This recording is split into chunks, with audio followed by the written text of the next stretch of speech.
अस्सलाम वालेकुम everyone. Welcome to my YouTube channel easy biology. तो हमने पहले पढ़ा था कि मेम्ब्रेन की इंट्रोडक्शन पढ़ा था, कंपोजिशन और उसका जो भी फंक्शन था वो पढ़े थे। और आज हम पढ़ेंगे मॉडल्स ऑफ प्लाज्मा मेम्ब्रेन। और सबसे पहला जो मॉडल्स है प्लाज्मा मेम्ब्रेन का या सेल मेम्ब्रेन का वो है सैंडविच मॉडल। तो सैंडविच मॉडल किसने दिया था, उनके उसकी स्टेटमेंट क्या थी और उनकी जो प्रोजेक्ट क्यों हुआ था, किस वजह से हुआ था, क्या क्या वजूहत थी, क्या क्या गलतियां थी, तो वो आज हम पढ़ेंगे सैंडविच मॉडल की। और सैंडविच मॉडल के बाद कौन सा मॉडल आया था वो भी हम पढ़ेंगे। और आप सबको पता है कि सैंडविच मॉडल के बाद आया था फ्लूइड मोज़ेक मॉडल, तो वो हम आगे जाकर पढ़ेंगे। लेकिन आज ये मुकम्मल वीडियो देखना सैंडविच मॉडल की के सैंडविच मॉडल किसने दिया था और इसने कहा क्या था कि जो प्लाज्मा मेम्ब्रेन है वो किस चीज़ से बनी हुई है।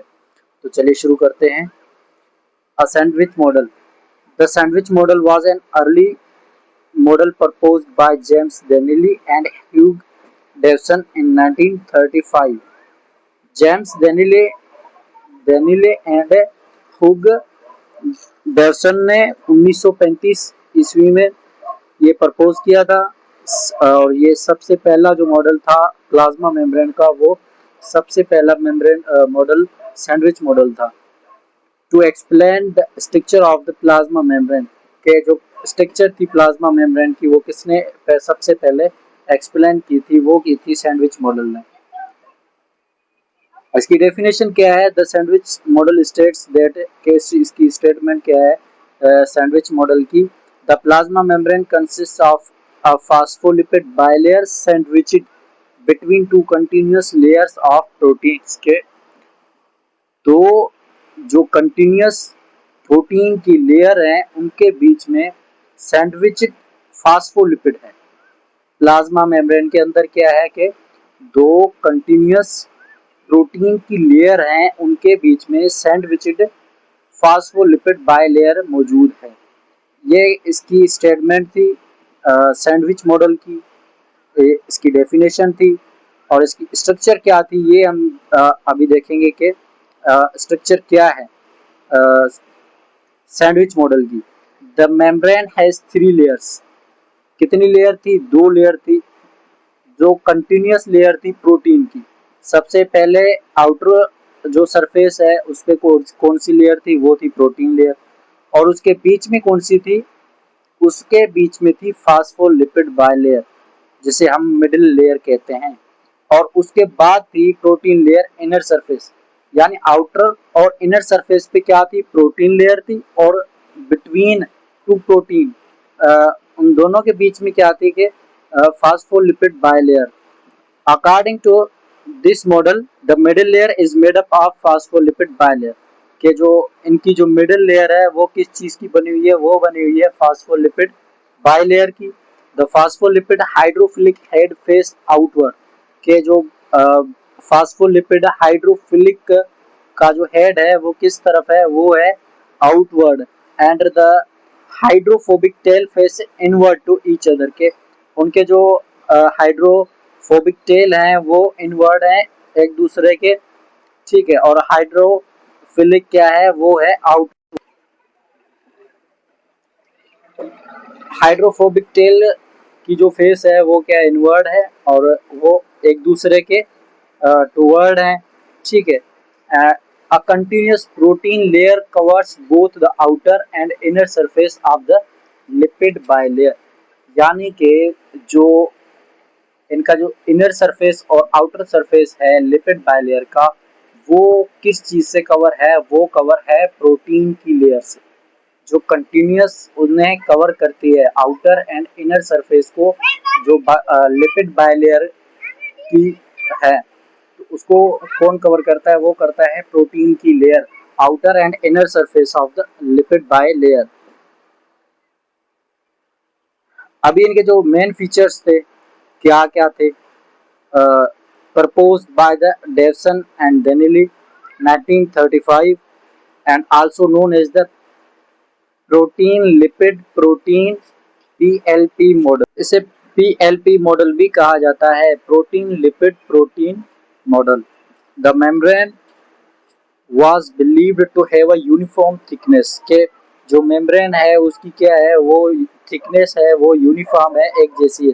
Protein were thought to cover both side of the lipid bilayer, के सोचा जाता था कि जो प्रोटीन है वो कवर करता है किसको, कि वो लिपिड की जो बाइलेयर है उनकी साइड्स को क्या करता है, कवर करता है। Protein were considered static fixed and did not move, के जो प्रोटीन्स थी वो क्या थी, वो फिक्स्ड हुई हुई थी, कि वो मूव नहीं करती थी। ठीक है, अभी ये हो गया। अभी इसकी पढ़ेंगे लिमिटेशंस, के व्हाई इट वाज रिजेक्टेड, कि ये क्यों रिजेक्ट हुआ। ये रिजेक्ट हुआ था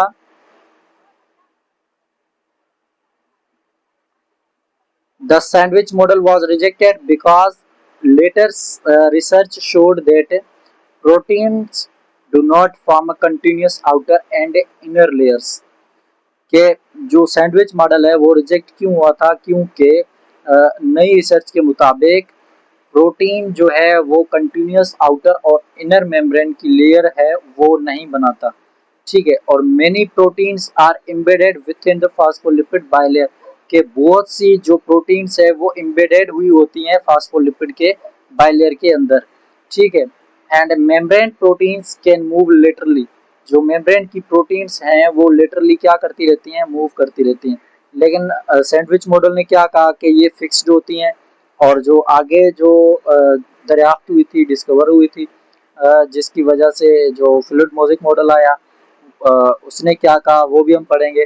तो इसकी जो आखिरी 2 पॉइंट है वो क्या है, the membrane is dynamic and fluid not rigid, कि जो मेम्ब्रेन है वो डायनामिक होती है और फ्लूइड उसमें प्रेजेंट होता है, लेकिन वो रिजिड नहीं होता। जैसे सेल वॉल हमने पढ़ा था कि सेल वॉल क्या होता है, रिजिड होता है, किस वजह से होता है वो भी हमने पढ़ा था। नहीं पढ़ा आपने, अगर वो वीडियो नहीं देखी तो आप यूट्यूब चैनल पर जाकर देख सकते हैं। Electron microscopy and biomolecule biochemical studies did not support the model, कि इलेक्ट्रॉन माइक्रोस्कोप और बायोकेमिकल जो स्टडीज करते थे वो उन्होंने क्या किया कि उन्होंने सपोर्ट नहीं किया किसको, सैंडविच मॉडल को। वो इस वजह से क्या हुआ, रिजेक्ट हो गया।